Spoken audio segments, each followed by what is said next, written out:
BBC বাংলার সান্ধ্য অধিবেশন প্রবাহতে আপনাদের স্বাগত। আজ আপনাদের সাথে লন্ডন স্টুডিও থেকে আছি মানসী বড়ুয়া। বাংলাদেশের সর্বশেষ গুরুত্বপূর্ণ আপডেট সংবাদ আপনাকে স্বাগত। শুরুতেই সংবাদ শিরোনাম, পরে বিস্তারিত। প্রথমেই জানাবো আমাদের হাতে থাকা সর্বশেষ গুরুত্বপূর্ণ সবথেকে তাজা আপডেট সংবাদ। ফের জরুরি সংবাদ সম্মেলন ডাকল জাতীয় নাগরিক পার্টি। আবারও জরুরি সংবাদ সম্মেলন ডেকেছে জাতীয় নাগরিক পার্টি এনসিপি। আজ এনসিপির পক্ষ থেকে ২৭টি আসনে প্রার্থীদেরকে সিট বন্টন করে দিয়েছে জাতীয় নাগরিক পার্টি এনসিপি। বাকি ৩ আসনেও তারা খুব দ্রুততম সময়ের মধ্যে আসন বন্টন করে দেবে। এরপর জানাবো সুষ্ঠু গ্রহণযোগ্য সাকসু নির্বাচন আয়োজনে প্রশাসনের প্রতি শিবিরের আহ্বান। শাহজালাল বিজ্ঞান ও প্রযুক্তি বিশ্ববিদ্যালয় শিক্ষার্থী সংসদ সাকসু নির্বাচন পূর্ব ঘোষিত সময়ে করার জন্য বিশ্ববিদ্যালয় প্রশাসন এবং নির্বাচন কমিশনকে আহ্বান জানিয়েছে শিবিরের সভাপতি এবং সেক্রেটারি। কারণ বিএনপির পক্ষ থেকে নির্বাচন ভণ্ডুল করার জন্য নানাভাবে সমস্যার সৃষ্টি করে নির্বাচন কমিশনকে আটকে রেখেছে তারা।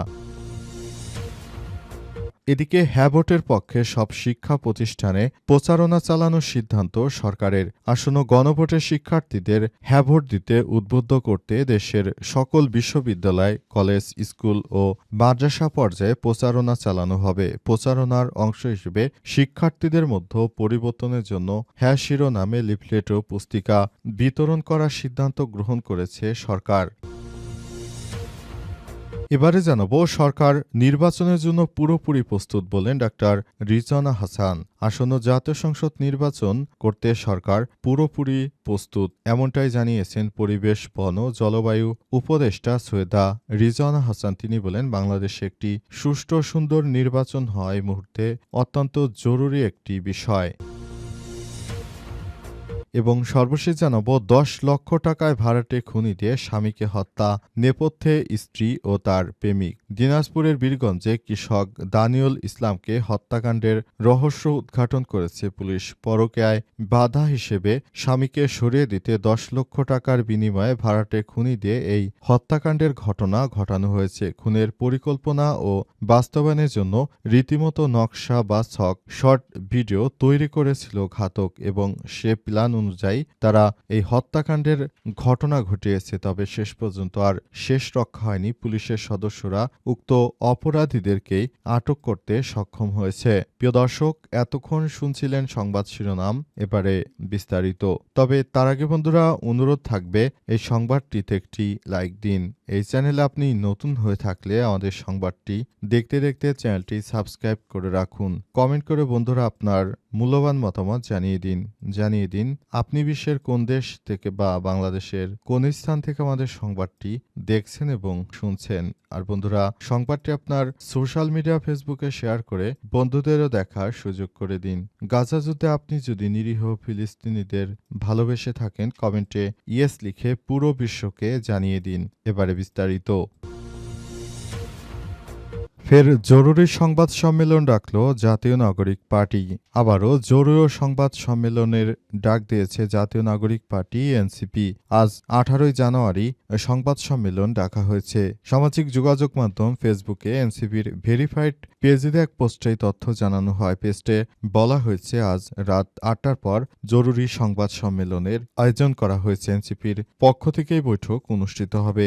এনসিপি জামাত ইসলামের সঙ্গে জোটে যাওয়ার পর তাদের অনেক নারী নেতৃত্ব তাদের কাছ থেকে সরে গিয়েছে অবস্থায় নারী নেতৃত্বরা আসলে এনসিপির সঙ্গে যে কাজটি করেছে সেটি কখনোই তাদের করা উচিত হয়নি বলে মনে করছে অনেকেই বিশ্লেষক। তারা বাংলাদেশ জামাত ইসলামকে সঙ্গে নিয়ে তারা নতুন করে সবকিছু করতে চায় এই প্রত্যাশা ব্যক্ত করেছে এনসিপির নেতৃত্ববৃন্দরা। তারা প্রায় ২৭টি আসনে নিজেদের মতো করে প্রতীক এবং সেই প্রতীকে তারা প্রার্থীদের নাম ঘোষণা করেছে এবং সে অনুযায়ী বর্তমান এনসিপির ২৭টি আসনে প্রার্থী দেওয়ার বিষয়টি জানা গেছে। এর মধ্যে 2টি আসনে নারী প্রার্থী এবং বাকি 25টি আসনে পুরুষ প্রার্থীদের দেওয়া হয়েছে এবং এই পর্যায়ে আসলে নতুন করে সবকিছু নির্ধারণ করা হচ্ছে এবং নতুন বাংলাদেশ গড়ে তোলার জন্য এনসিপির নেতৃত্ববৃন্দরা সর্বোচ্চ প্রচেষ্টা চালিয়ে যাচ্ছে।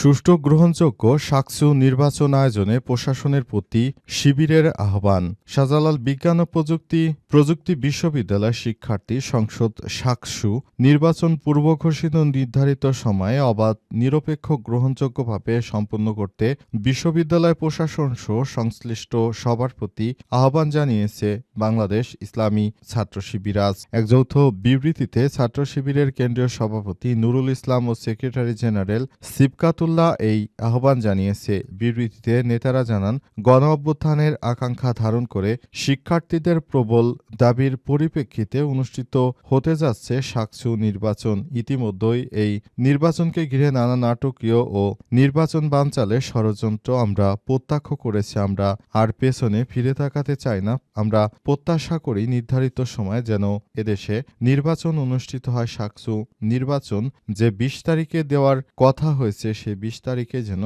নির্বাচনটি অনুষ্ঠিত হয়। উল্লেখ্য, এর আগে বিএনপির পক্ষ থেকে বারবার নির্বাচন পেছনের জন্য তাড়া দেওয়া হয়, কারণ বিএনপি প্রায় প্রতিটি জায়গায় আসলে এই নির্বাচনে হেরে গিয়েছে। প্রতিটি বিশ্ববিদ্যালয়ের নির্বাচনে বিএনপি হেরে যাওয়ার পর তারা এখন একটিতেও জয়লাভ করতে পারছে না। তাই তারা এখন কৌশল নিচ্ছে আগামী জাতীয় সংসদ নির্বাচনের পরে যেন বিশ্ববিদ্যালয়ের বাকিগুলোর নির্বাচন দেওয়া হয়, যাতে করে তারা তাদের প্রভাব বিস্তার করে তারপর ভোট না পেয়েও জিতে যেতে পারে, এমন একটি পরিস্থিতি তৈরি হয়। এমনটাই মনে করে বিএনপির নেতাকর্মীরা। সেজন্য তারা নির্বাচন কমিশন ইসির কার্যালয় ঘেরাও করেছে। তবে ইসির কার্যালয় ঘেরাও করেও লাভ হবে না, কারণ সুষ্ঠু নির্বাচন হলে অবশ্যই ইসলামী ছাত্র শিবির বিপুল ভোটে জয়লাভ করবে, এমনটা মনে করে সবাই। হ্যাঁ ভোটের পক্ষে সব শিক্ষা প্রতিষ্ঠানে প্রচারণা চালানোর সিদ্ধান্ত। আসন্ন গণভোটে শিক্ষার্থীদের হ্যাঁ ভোট দিতে উদ্বুদ্ধ করতে দেশের সকল বিশ্ববিদ্যালয়, কলেজ, স্কুল ও মাদ্রাসা পর্যায়ে প্রচারণা চালানো হবে। প্রচারণার অংশ হিসেবে শিক্ষার্থীদের মধ্যে পরিবর্তনের জন্য হ্যাঁ শিরোনামে লিফলেট ও পুস্তিকা বিতরণ, মোবাইল ও বিশ্ববিদ্যালয় সোশ্যাল মিডিয়া প্ল্যাটফর্মে গণভোটের উপর নির্মিত ডকুমেন্টারি, ভিডিও ক্লিপ, গান রিলিজ, বিশ্ববিদ্যালয়, কলেজে ব্যানার, ফেস্টুন ও স্টিকারে সাজানো হবে। আজ বিকেলে বিশ্ববিদ্যালয় মঞ্জুরি কমিশন, ইউজিসি, শিক্ষা মন্ত্রণালয়ের মাধ্যমিক ও উচ্চশিক্ষা বিভাগ, কারিগরি মাদ্রাসা বিভাগ, জাতীয় বিশ্ববিদ্যালয় ইউজিসির সাথে এক সভায় সিদ্ধান্ত গ্রহণ করা হয়েছে। সভায় প্রধান উপদেষ্টার বিশেষ সহকারী উপদেষ্টা পদমর্যাদা ডক্টর আলী রিয়াজ বলেছেন, ফ্যাসিবাদী কাঠামো ভেঙে রাষ্ট্র সংস্কারের মাধ্যমে একটি প্রকৃত গণতান্ত্রিক ব্যবস্থা আমাদেরকে গড়ে তুলতে হবে। সেজন্য আমরা বাংলাদেশিরা কোনো ধরনের যেন সমস্যায় না পড়ি সেই ব্যাপারটি দেখতে হবে। পুরো সিস্টেমটিকে আমাদেরকে আরও ভালোভাবে পরিচালিত করতে হবে এবং পুরো বাংলাদেশটাকে এক ধরনের সুন্দর নিয়মের মধ্যে বেঁধে ফেলতে হবে। বাংলাদেশের প্রতিটি মানুষ যেন তার জায়গা থেকে দেশের জন্য ভালো ভালো কাজ করতে পারে, সেই ব্যাপারটি নিয়ে আমাদেরকে কাজ করতে হবে বলে মনে করা হয়। সরকার নির্বাচনের জন্য পুরোপুরি প্রস্তুত বলেন ডক্টর রেজওয়ানা হাসান। বন পরিবেশ জলবায়ু পরিবর্তন উপদেষ্টা সৈয়দা রিজওয়ানা হাসান বলেছেন, বাংলাদেশে একটি সুষ্ঠু মানের নির্বাচন হওয়া প্রয়োজন। আর সুষ্ঠু নির্বাচন দিতে সরকার বদ্ধপরিকর। সরকার সব ধরনের প্রচেষ্টা চালাচ্ছে যাতে করে এবার জাতীয় সংসদ নির্বাচন হয় সুষ্ঠু এবং নিরপেক্ষ।